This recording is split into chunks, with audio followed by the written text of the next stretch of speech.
Gustong-gusto ko yung napanood kong isang sipi sa speech ni Gwyneth Marie Vasquez ng Ateneo de Davao, isang valedictorian sa kanyang speech.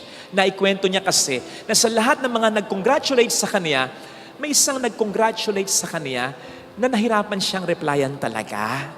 Ito'y si Weweng, grade 12 student na nakilala niya sa isang liblib na lugar sa Davao. Nung siya'y mag-exposure ng 2 buwan, naging close siya sa batang yan. Ang sabi daw kasi sa kanya ay, sobrang nakaka-inspire ka ate. Sana balang araw, matulad din ako sa'yo. Pero kahit hindi na valedictorian, ang mahalaga, makapagtapos ako. Alam niyo yung reply niya kay Weweng?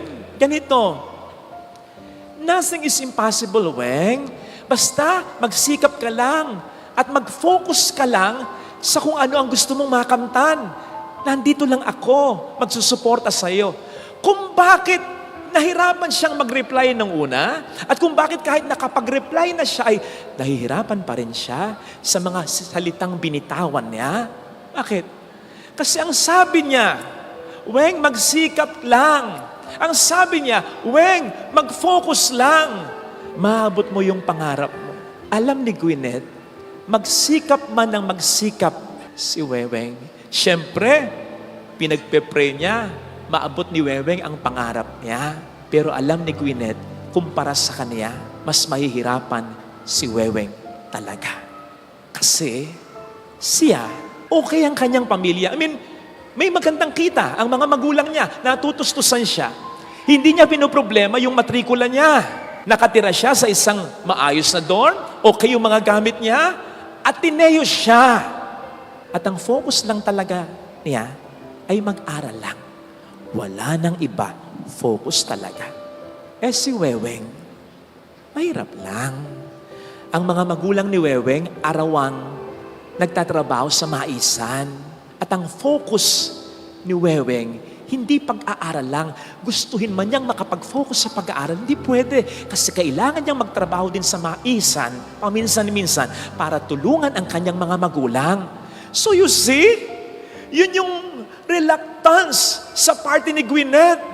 Pero ang maganda dito sa speech ni Gwyneth, na-appreciate niya in a very good manner kung gaano siya ka-blessed. Kasi yung kapalaran niya, at kapalaran ni Weweng, pwedeng nagkabaligtad eh. Pwedeng siya yung mahirap at ang mayaman si Weweng. Gayong siya yung nakakaangat-angat. Nagpapasalamat siya sa blessing. Pero, hindi nagtatapos doon. Kasi naistorbo siya. Gusto niyang tumulong sa mga tulad ni Weweng. Kasi naranasan niya at na-realize niya ang buhay ay hindi patas talaga. Totoo naman yan eh. Lagi nating sinasabi, we are all in the same boat. I don't think so. Palagay ko, we are all in the same storm. Lahat tayo binabagyo ng problema. Pero wag mong sabihin, magkakaparehas tayo ng sinasakayang bangka sa karagatan ng buhay habang tayo binabayo ng bagyo ng problema. Sabi ko nga minsan sa sermon ko, yung iba sa atin, ang bangka, cruise ship. Yung iba sa atin, ang bangka, speedboat. Yung iba sa atin, ang bangka, jet ski. Yung iba sa atin, ordinaryong bangka, pero may katig, matatag. Yung iba, may bangka, walang katig, hindi na matatag. Uuga-uga na. Yung iba sa atin, nakabalsa na lang. Yung iba sa atin, naka-styrofoam na lang. Lulutang-lutang na lang. Konti na lang. Lulubog na. Kaya wag nating sabihin, we are all in the same boat. Sabi ko nga kahapon, umuulan. Lahat tayo naapektuhan ng ulan. Pero magkakaiba tayo ng kalalagayan. Marami sa atin secured habang umuulan. Pero may mga kapwa tayong ginikinaw at nababasa dahil sa ulan.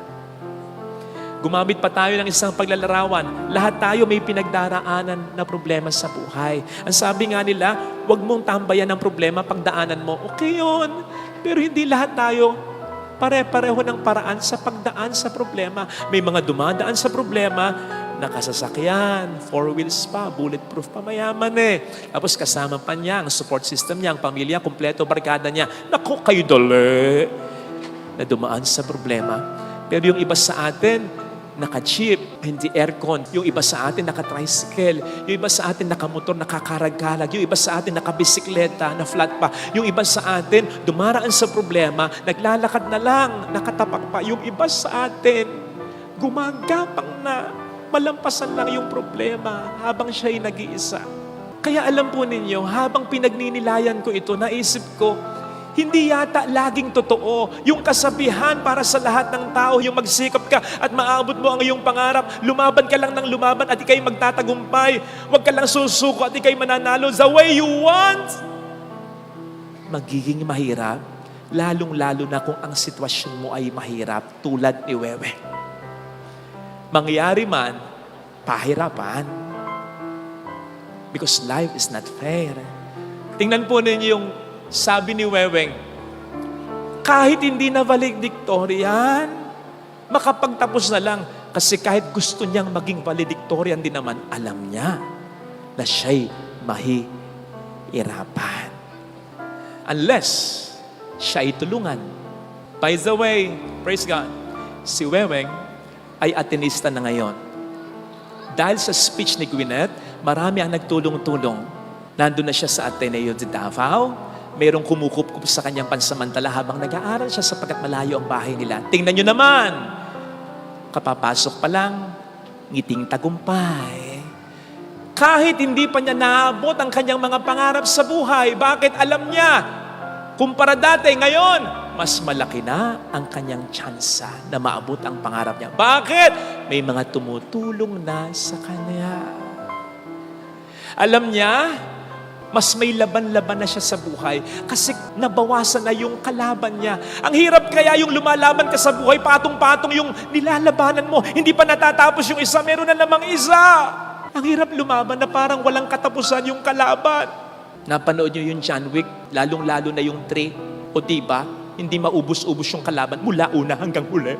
Kahit naman hindi siya namamatay, tingnan niyo naman, nakaganon na. Napapagod din naman. Ako nga, pinapanood ko lang siya, napapagod na ako Siya pa kayang lumalaban? The point is, mahirap yung laban ng laban, walang katapusan. Kahit gaano kakalakas, mapapagod ka rin naman. Maraming mga taong ganyan. May kilala ko, single mom, tinataguyod niya ang kanyang mga anak, tapos may isa siyang siraulo pang anak.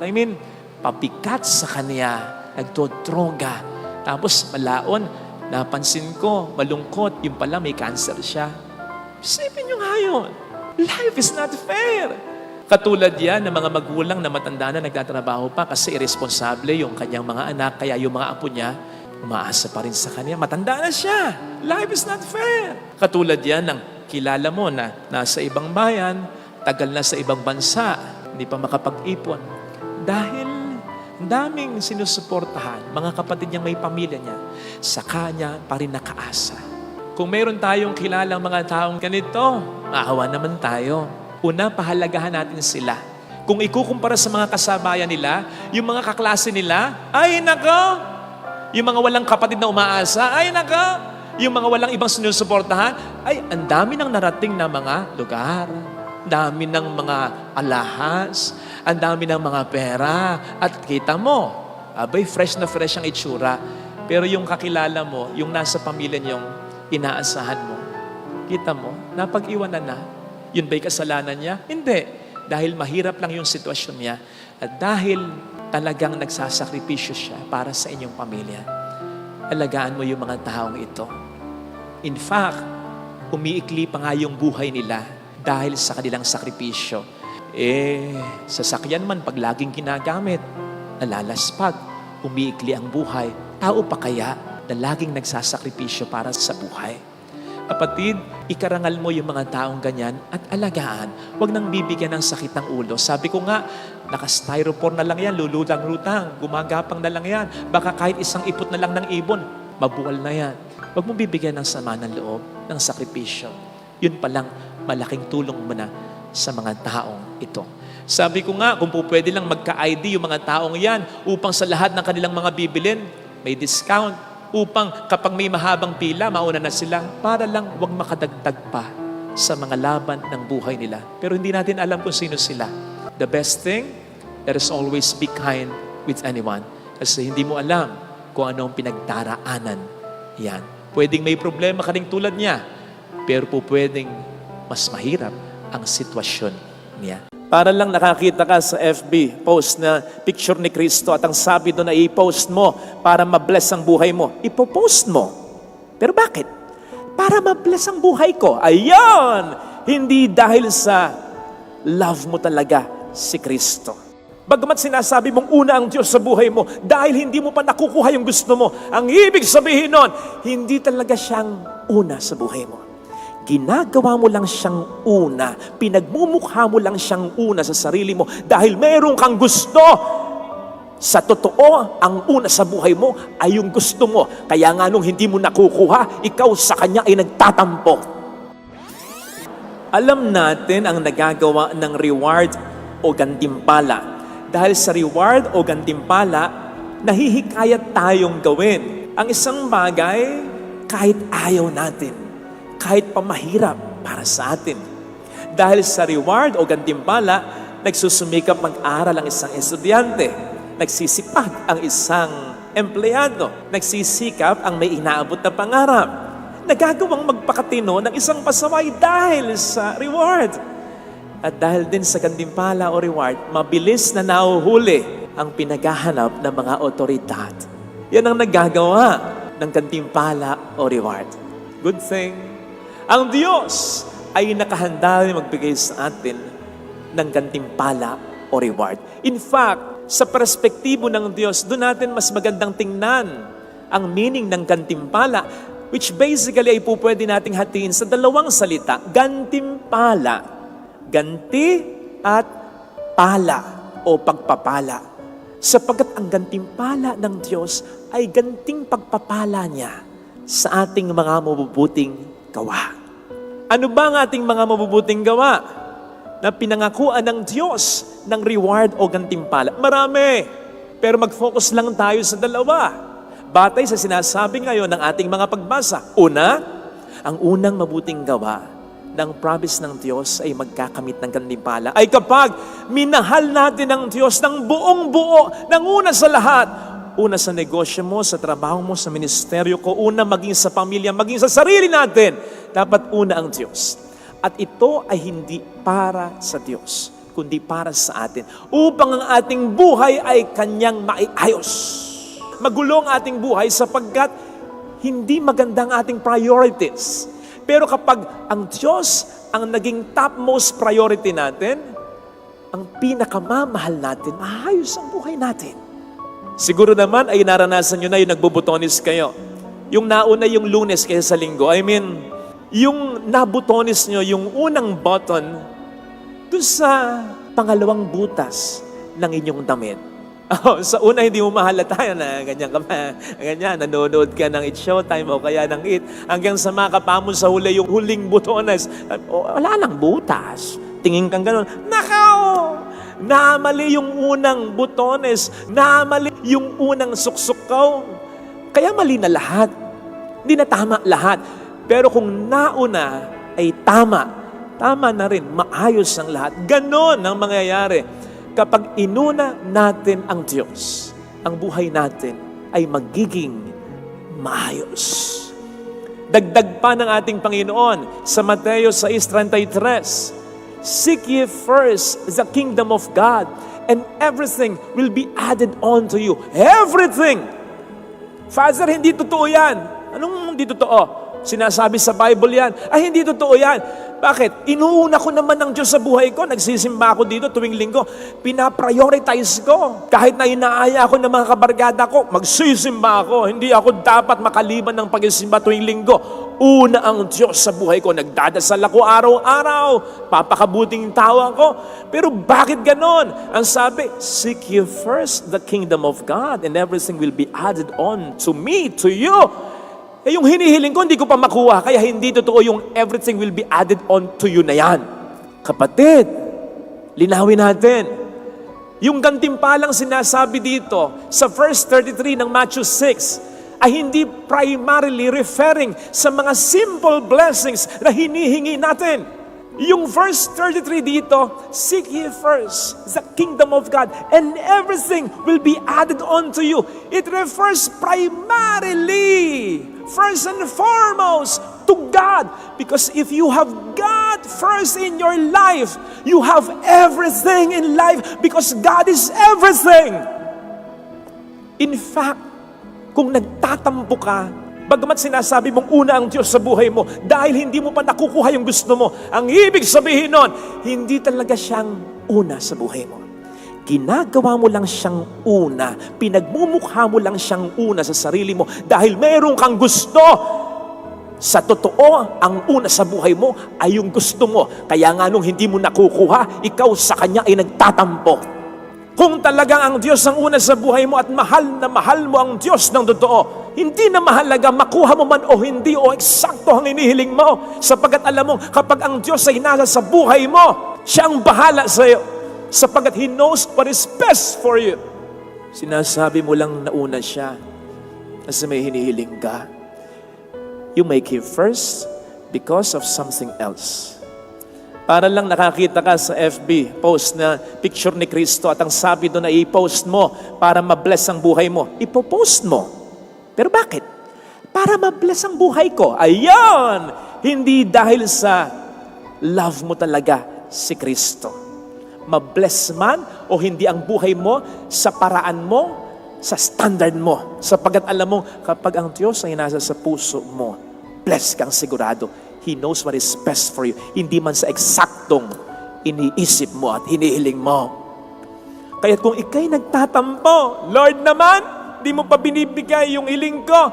Ibig sabihin nun, hindi talaga siya ang una sa buhay mo.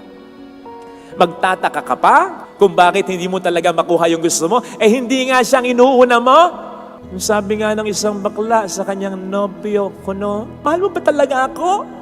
O dahil mahal na lang yung mga naibigay ko sa'yo. Ikaw man, ayaw mong magbigay para lang mahalin ka. Ganon din ng Diyos. Hindi naman pwedeng magbigay siya na magbigay ng blessing para lang ating mahalin. Hindi naman ganon kababa ang Diyos. Seek ye first. Unahin mo talaga siya at makikita mo ang pagpapala na ibibigay niya. Yun yung una.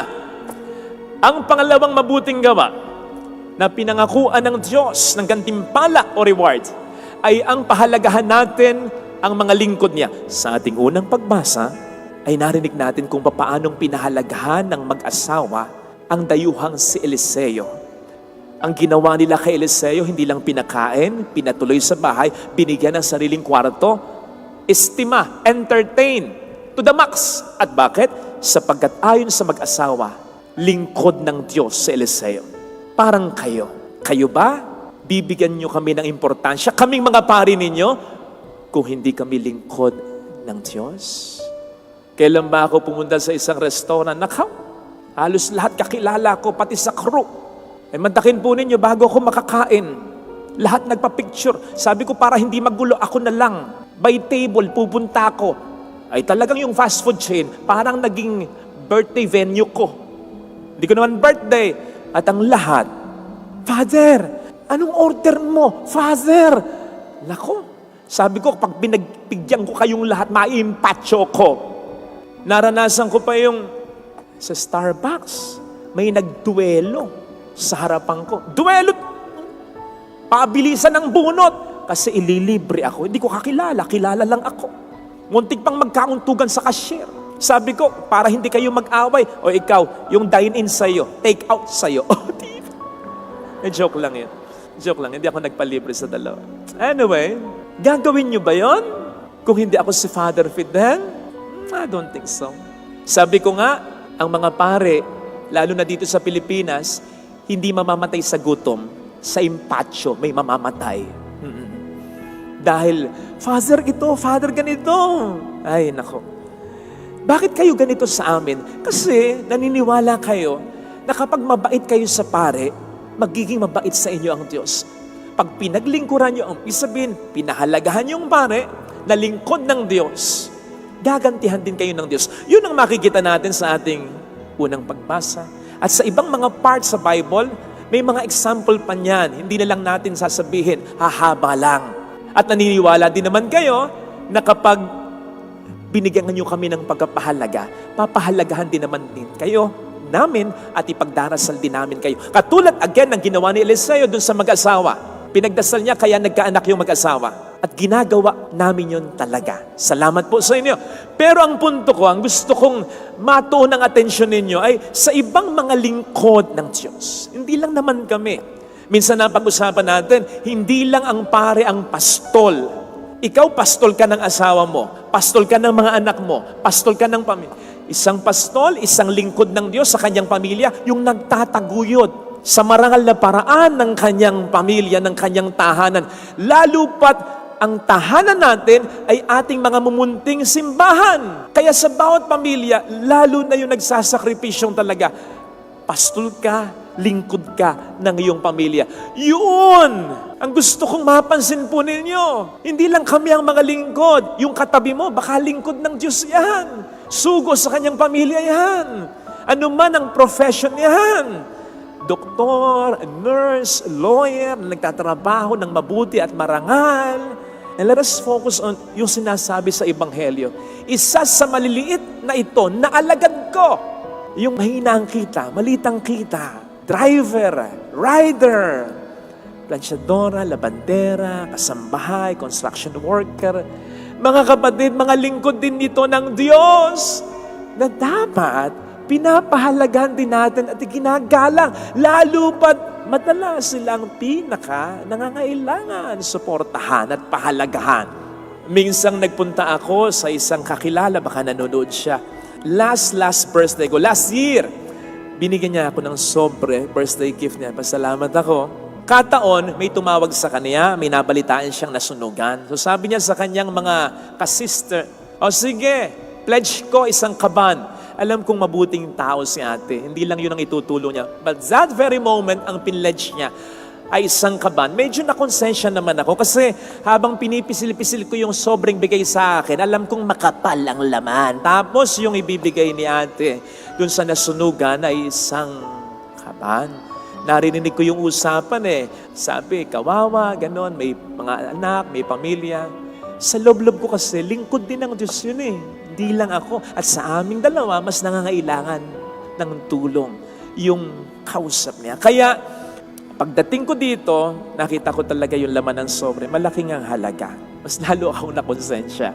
Ginawa ko, pinalitan ko yung sobre, sinilyado ko, pinalik ko sa kanya.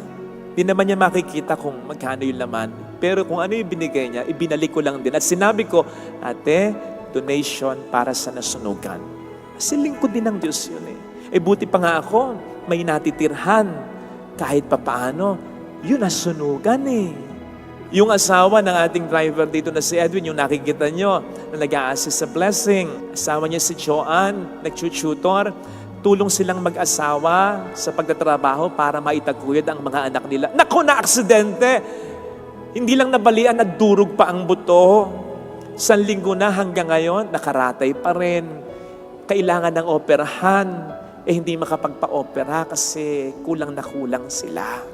Sa loob-loob ko lang kung sa akin nangyari yon, baka nag-una-unahan kayo. Lahat na nang pwedeng ipa-opera, ipapa-opera nyo na sa akin. Isang operahan na lang. Sa dami siguro ng tutulong, baka nga kumita pa ako.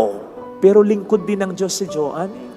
Nagtataguyod ng kanyang pamilya at mas nangangailangan siya. Bakit walang masyadong nakakapansin sa kanya? Tinutulungan nyo kami sapagkat alam ninyo ang pare ng pamilya, kawawa naman si Father, nag-iisa. Pero sana maging sensitibo rin po kayo sa pangangailangan ng mga nag-iisang nagtataguyod at hirap na ng kanilang pamilya. Lingkod din po sila ng Diyos sa kanilang mga munting simbahan at sila rin ay kailangan nating pahalagahan. Kaming mga lingkod ng Diyos tulad ng mga pare, nilalapit kayo sa Diyos. Pero sinisigurado ko kung malalaman ninyo ang partikular na istorya na pang MMK na istorya ng mga taong tinutukoy ko sa sermon ko. Isang asawa na talagang buong tiyaga, pagkatapos magtrabaho, aalagaan pa rin ang kanyang may sakit na stroke na kabiyak. magulang na ang gabi ay ginagawang araw para maitaguyod at may pang-extra para sa anak. Mga anak na halos mapag-iwanan ng kanilang mga kasabayan, kaibigan, sapagkat bago ang kanilang sarili, inuuna muna ang mga magulang, pinag-aaral muna ang mga kapatid niya. Mga simpleng tao na hindi kilala ng mundo, pero sa kanilang mga pamilya ay mundo. Ibig sabihin, talagang ang nagpapaikot ng mundo ng kanilang pamilya ay sila, sapagkat paano nalaman ang kanilang pamilya kung wala sila? Kapag nalaman niyo ang kanilang istorya, mas mapapalapit kayo sa Diyos, mas ma-inspire kayo. Tama na kung minsan natatouch kayo sa aming mga humilya, pero ang humilya ng mga taong ito, hindi man nagsasalita, ay ang buhay mismo nila. Minsan iniisip ninyo, kaming mga lingkod ninyo o lingkod ng Diyos bilang pare, diretso agad ng langit. Baka nga mauna pa sila ng langit. Tama namang ipinagdarasal namin kayo. Ako personally, yung mga tumutulong sa akin, talagang ipinagdarasal ko. But I must confess, may mga pagkakataong nakakalimutan ko yung pangalan ninyo, pati mga binigay ninyo sa dami ninyo. Pero papaano kung tulungan mo ang isa sa mga tinutukoy natin sa sermon na ito? Sila nakakaunti ang tumutulong. Sinisigurado ko sa iyo, baka ikaw lang ang ipagpasalamat nila sa Diyos tuwing na, Lord, bahala ka na sa Kanya. Ikaw na po sanang gumante sa kabutihan niya. At yun ay ipagdarasal niya mula sa kawalan niya, mula sa takot niya, mula sa kalungkutan niya, na naibsan dahil sa siya yung tinulungan. At yun ay hinding-hindi niya makakalimutan kahit ang iyong pangalan at ang iyong binigay sa oras ng kanyang matinding pangailangan. Hindi nga ba't mas masarap tulungan yung mga ganyan? Mga kapatid, salamat sa inyong pagtulong sa amin, ha? Pero sana, again, maging sensitibo tayo sa mga lingkod din ng Diyos na ito. Ang mga lingkod ng Diyos, hindi lang laging nakaabito. O minsan, yan yung kasama mo sa trabaho, yung sales lady na makakasalamuha mo, yung bukas na makikita mong mga gulanit ang suot ng mga construction worker, pag uwi nun sa kanilang pamilya, dinadakila sila. Iba yung pagkadakila sa kanila, sapagkat iba yung sakripisyo nila. Kaya sana, pahalagahan din po natin sila. Ngayon, kung ikaw naman itong tinutukoy ko kanina pa, kung ikaw ang lingkod ng Diyos para sa iyong pamilya, kung kaming mga pare ay hindi pinababayaan ng Diyos, ikaw pa ba? Lalo pat alam niya, nakakaunti ang tumutulong o walang tumutulong sa iyo. Magtiwala ka, mas lalong aatensyonan ka niya. Ito sana ang hilingin nating biyaya sa ating banal na misa, sapagkat ang Diyos ay kilala ang mga lingkod niya at alam ang sakripisyo nila. God won't be God if He does not know how to take good care of His business. Kung ikaw na negosyante, inaalagaan mo yung mga nagtatrabaho sa iyo, ang Diyos pa ba? Alam niya ang mga lingkod niyang nagtatrabaho sa Kanya upang ipalaganap ang kabutihan niya.